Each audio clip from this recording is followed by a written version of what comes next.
अपने सगे भाइयों से शादी करने वाली मलिका क्लियोपैट्रा इंसानी इतिहास और मिस्र की सबसे बदनाम और अय्याश रानी मानी जाती है।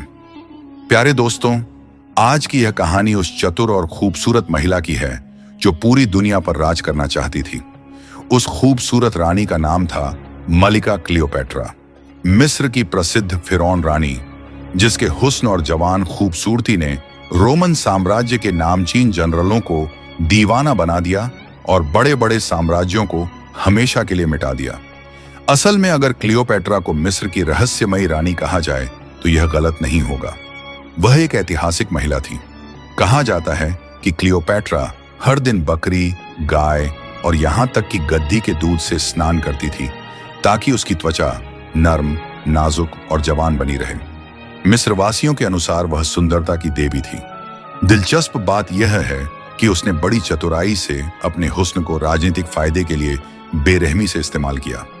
सुंदर होने के साथ साथ वह बेवफाई और बेशर्मी की मिसाल भी थी। इतिहासकारों के अनुसार क्लियोपैट्रा सुंदरता, मोहकता और बुद्धिमत्ता के जादुई हथियारों से लैस एक रहस्यमयी और चालाक महिला थी। क्लियोपैट्रा को 7 भाषाएं आती थीं, जिनमें मिस्री, यूनानी, अरबी, इथियोपियन और लैटिन शामिल थी। वह इकलौती शासक थी जिसने स्थानीय मिस्री भाषा भी सीखी। आपको यह जानकर हैरानी होगी कि नेटफ्लिक्स की एक डॉक्यूमेंट्री में क्लियोपैट्रा को एक अश्वेत महिला के रूप में दिखाया गया और यही बात मिस्र में भारी बवाल का कारण बन गई। मिस्र के लोग इस पर बहुत नाराज हुए, यहां तक कि कोर्ट में केस भी कर दिया गया। उनका कहना था कि क्लियोपैट्रा अफ्रीकी नस्ल से नहीं बल्कि यूनानी नस्ल से थी और उसे अश्वेत दिखाना उनके इतिहास को तोड़ मरोड़ कर पेश करना है। सोशल मीडिया पर लोग भड़क उठे। किसी ने कहा कि हमारी रानी को हमसे छीना जा रहा है, तो किसी ने नेटफ्लिक्स पर बैन लगाने की मांग कर दी।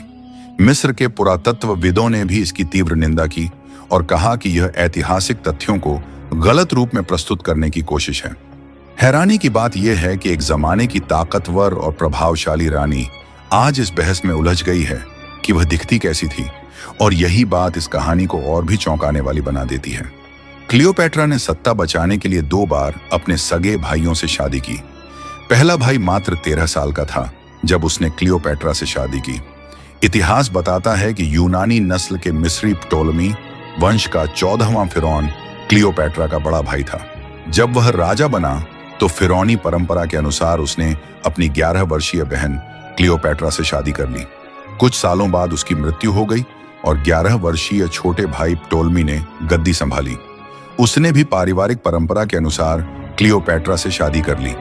उस वक्त क्लियोपैट्रा 18 साल की जवान युवती थी और उसका पति मात्र 13 साल का बच्चा था, जिसे अभी जीवन के रहस्यों की कोई समझ नहीं थी। 11 साल की उम्र में बड़े भाई जैसे मर्द के हाथों यौन शोषण का शिकार बनने के बाद क्लियोपैट्रा के लिए यह 13 साल का बच्चा उसकी शारीरिक भूख को शांत नहीं कर सकता था। एक नाबालिग पति की अयोग्यता ने क्लियोपैट्रा को ऐसे मर्दों की तलाश में भटकती एक सेक्स सिंबल बना दिया जिसने फिर कभी पीछे मुड़कर नहीं देखा। छोटे राजा टोलमी का शासन कमजोर था और राजकाज पर उसकी पकड़ भी कमजोर थी। दरबार में क्लियोपैट्रा के नए नए स्कैंडल्स और किस्से गपशप के रूप में घूमते रहते थे, जिससे उसका पति शर्मिंदा होकर परेशान हो जाता था। इसीलिए उसने दरबारी अमीरों की मदद से क्लियोपैट्रा को मिस्र से निर्वासित कर दिया, जिससे वह सीरिया में जाकर छिप गई। लेकिन जब टोलमी की मृत्यु हुई तो क्लियोपैट्रा ने सत्ता पर फिर से काबिज होकर फिरौनों की परंपरा अनुसार खुद को देवी कहलवाना शुरू कर दिया। कहा जाता है कि क्लियोपैट्रा के प्रेम का पहला शिकार रोम का प्रसिद्ध शासक जूलियस सीजर था, जो मिस्र में क्लियोपैट्रा और उसके भाई के बीच सुलह कराने आया था। मगर वह क्लियोपैट्रा के जादुई हुस्न का ऐसा दीवाना हुआ कि बिना शादी के ही 2 साल तक मिस्र में रहा और क्लियोपैट्रा के नाजायज बच्चे का पिता बन गया। कहा जाता है कि जब क्लियोपैट्रा जूलियस सीजर से मिलने गई तो वह एक भव्य सोने की नाव में बैठकर नील नदी के रास्ते आई ताकि सीजर उससे प्रभावित हो जाए। लेकिन उसकी चालाकी केवल वादों और साजिशों तक सीमित नहीं थी। एक ऐसा ऐतिहासिक वाकया भी हुआ जिसने जूलियस सीजर को चौंका दिया। जब क्लियोपैट्रा ने खुद को एक कीमती कालीन में लपेटकर सीजर के दरबार में भिजवाया।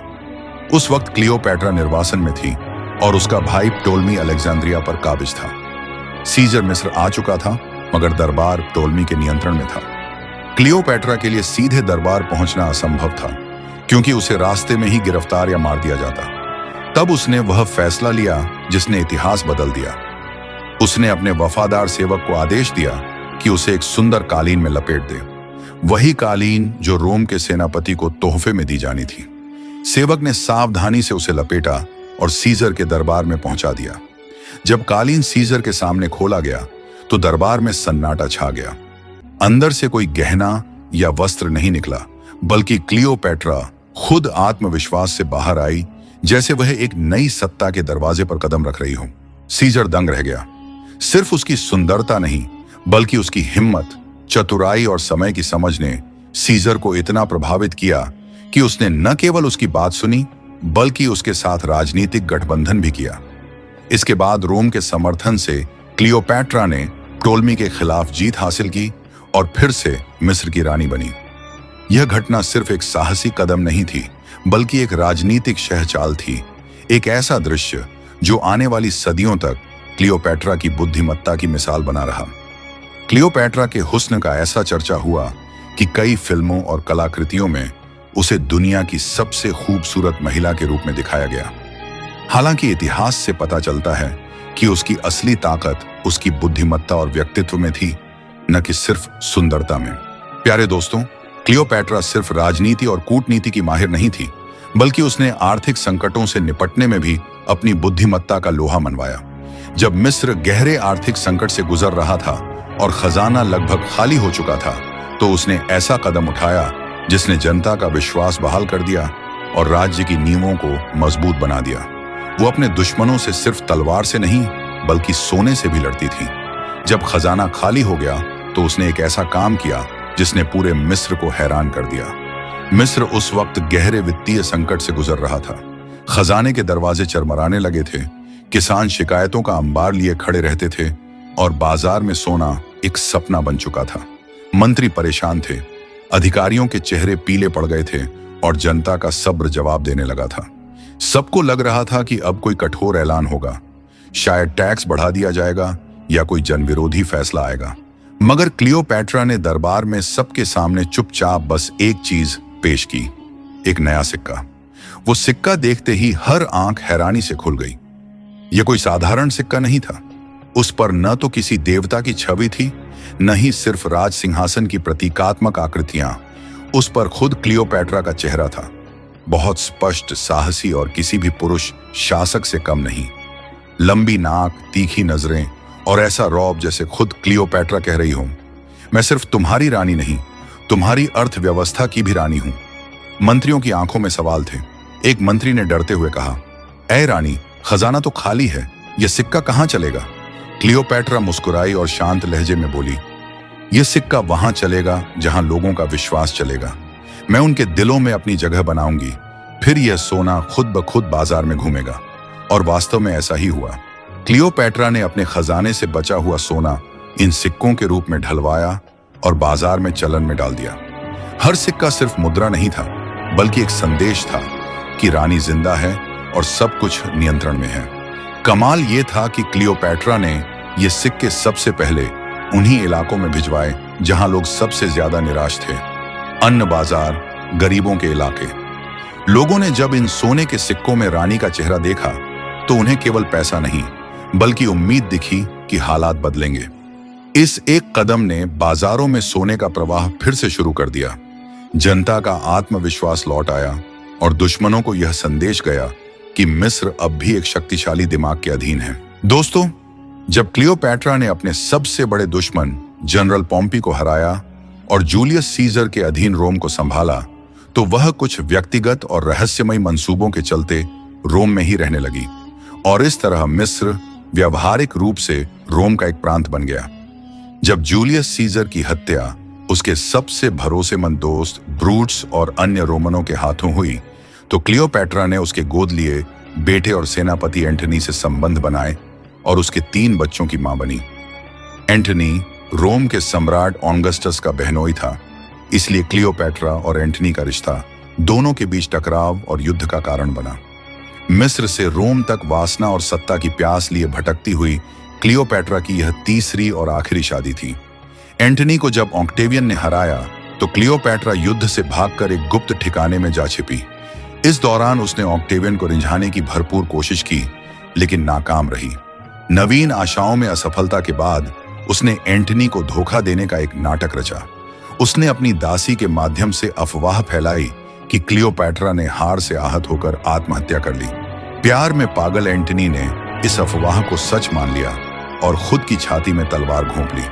जब क्लियोपैट्रा को एंटनी की आत्महत्या की खबर मिली तो पछतावे में जलती हुई उसने खुद को जहरीले मिस्री कोबरा से डसवा लिया और हमेशा के लिए बेवफाई की एक मिसाल बन गई। कुछ इतिहासकारों का मानना है कि क्लियोपैट्रा ने सिर्फ यौन संबंधों के लिए नहीं, बल्कि सत्ता की लालसा में रोम की शक्ति को नष्ट करने की साजिश रची थी।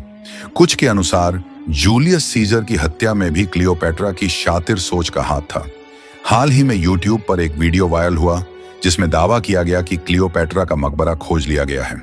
बताया गया कि अबूसिर की पहाड़ी के नीचे 20 मीटर गहराई में 2 कमरों वाली एक सुरंग मिली है, जिसमें क्लियोपैट्रा और उसके पति एंटनी की संभावित अस्थियां मौजूद हैं। इस सुरंग से सिकंदर महान और क्लियोपैट्रा की मूर्तियों और सिक्कों समेत 1500 से अधिक प्राचीन वस्तुएं मिली हैं। इस खोज ने इतिहासकारों को चौंका दिया है, क्योंकि यह सुरंगें एक प्राचीन मंदिर के नीचे स्थित हैं और इनमें पाए गए मम्मीज के साथ जादुई मंत्र लिखे जाने के भी प्रमाण मिले हैं। इससे पता चलता है कि क्लियोपैट्रा और उसके पति ने मृत्यु के बाद भी अपने अवशेषों की रक्षा के लिए जादुई अनुष्ठानों का सहारा लिया। इस खोज ने क्लियोपैट्रा के व्यक्तित्व को और भी रहस्यमय बना दिया है और मिस्र की प्राचीन सभ्यता और धार्मिक मान्यताओं के बारे में नई जानकारी प्रदान की है।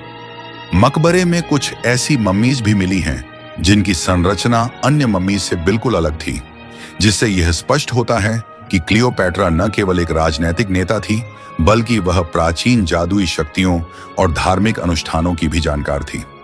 ऐसा लगता है कि उसने अपनी सत्ता को बनाए रखने और अपने दुश्मनों पर विजय पाने के लिए हर तरह के असाधारण उपाय किए। मकबरे में एक विशेष कक्ष भी मिला है जिसमें जादुई उपकरण पाए गए हैं। इससे यह सवाल उठता है कि क्या क्लियोपैट्रा ने अपने राज्य और परिवार की रक्षा के लिए किसी अलौकिक शक्ति का सहारा लिया था?